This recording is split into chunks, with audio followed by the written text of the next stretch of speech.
인간이 왜 거대한 성과를 이루기 위한 충동을 가지고 있나요? 우리의 DNA에는 탐험의 욕구가 있습니다. 오늘 우리는 수백 명의 생명을 앗아간 장소로 갑니다. 영원히 남성과 여성의 시체를 영구적으로 보관하고 있는 장소로 그것을 저항하려는 모든 사람들에게 알림을 전합니다. 이것은 에베레스트 산의 시체들입니다.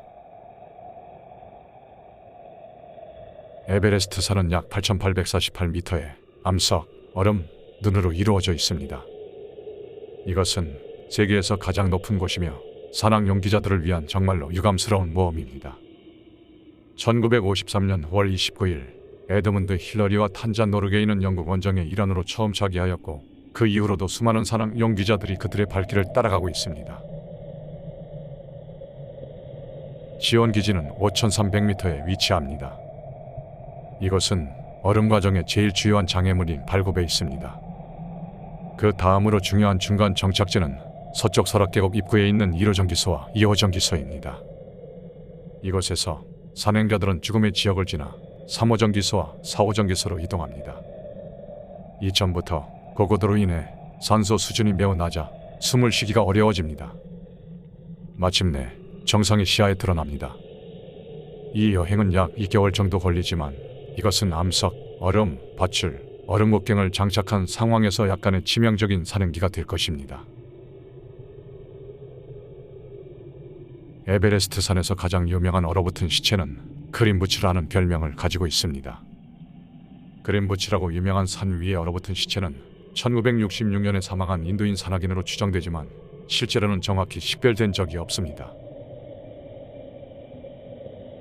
2006년에는 다른 산맥 애호가 데이빗 샤프가 에베레스트 산에서 귀를 잃어버리고 그린부츠의 시체 옆 석재 동굴에서 휴식을 취하게 되었습니다.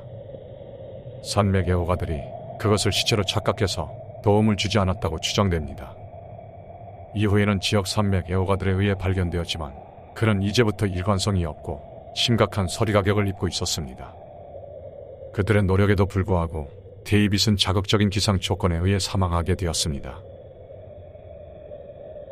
동상에서 가장 오래된 시체 중 하나는 1999년까지도 발견되지 않았습니다. 죽음 후 75년이 지난 후에 발견된 것이었습니다. 이 시체는 그동안 최고로 유명한 모험가 중 하나인 조지 말로리의 것입니다. 말로리는 산 정상까지 약 수백 미터 남아있는 상태에서 살아있은 상태로 마지막으로 발견됐지만 실제로 산 정상에 올랐는지는 알 수 없습니다. 그러나 그의 시체는 이 산에서 있었던 첫 번째 슬픈 시도를 보여줍니다.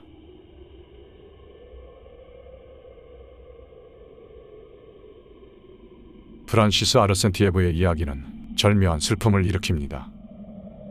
1998년 5월 22일에 상공산정까지 미국 여성이 상차용 산소 없이 처음으로 올랐습니다.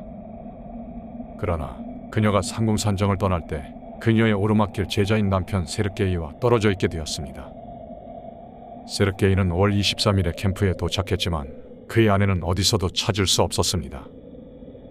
그는 즉각 공황이 일었습니다. 프란시스를 찾기 위해 정신없이 고군분투하며 그는 돌아서 산을 오르기 시작했습니다.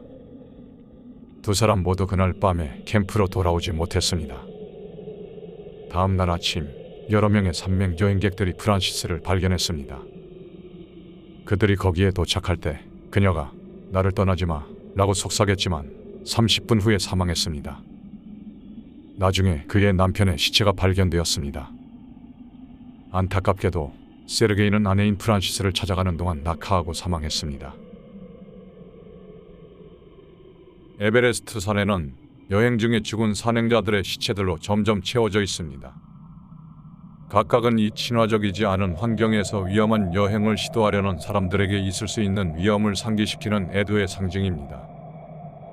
이러한 시체들 중 일부는 아이콘적이고 잘 알려져 있습니다. 예를 들어 프란시스, 세르게이, 조지, 데이비드, 그리고 그린부츠는 이름과 이야기가 영원히 산의 역사에 기록되어 있습니다.